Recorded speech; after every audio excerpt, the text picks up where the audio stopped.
Who else has a question? Yes, ma'am. Where do you What is your name? Oh, Salima. Sorry. Now, Salim, are you in college? Yes. Where do you go? St. Joseph's University. The hawk will never die, right? Is that the slogan? What are you studying? I'm a chemical biology major. Great. And what is your question?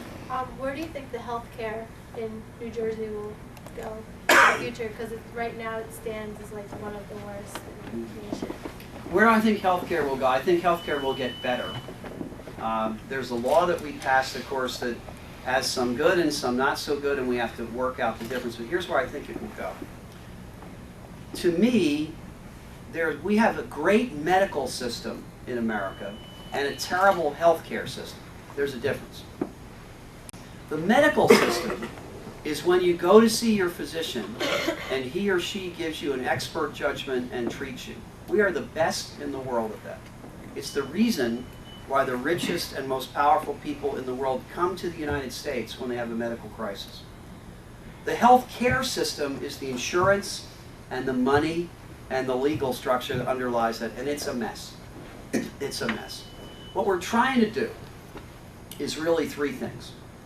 We're trying to create a system where we get value for our dollar. So instead of healthcare dollars going to lawsuits that really shouldn't have been filed, or going to, frankly, insurance company profits that are exorbitant because there's not enough competition for them, those 30% premium increases a lot of you pay for your small business. Instead of wasting money like that, we want to spend more of the money on that doctor-patient relationship. Secondly, we never want to stop research and innovation. We want to have more of it, not less of it, right? So there are drugs right now that keep people alive and healthy that didn't exist 15 or 20 years ago. My wife's mom lives with us. She is 77 years old, and she had a stroke 5 years ago.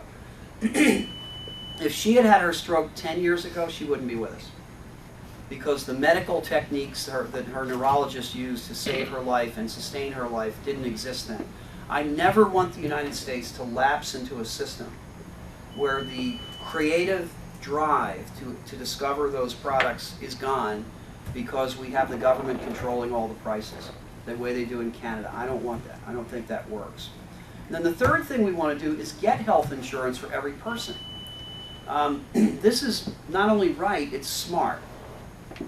If someone has a motorcycle accident tonight and goes to the emergency room at Kennedy or Virtua or Cooper, and they have no health insurance, you are going to pay their bill.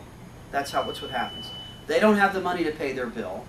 So what the hospital does is pass that cost along to the people who use the hospital who do pay their bill.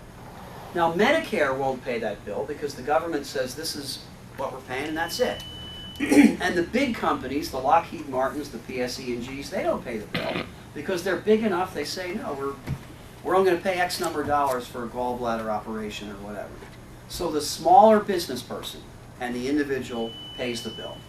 So why do I think it's going to get better? Because the new law, I think, preserves and strengthens that doctor-patient relationship.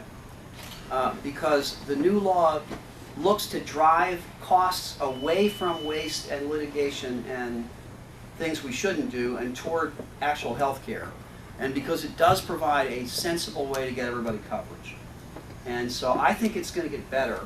But I want to be sure I reiterate what the it is. I think we have the best medical system in the world. What we want to do is remove all of the legal and economic and bureaucratic problems that surround that so we have the best healthcare system in the world as well. Thank you for your questions.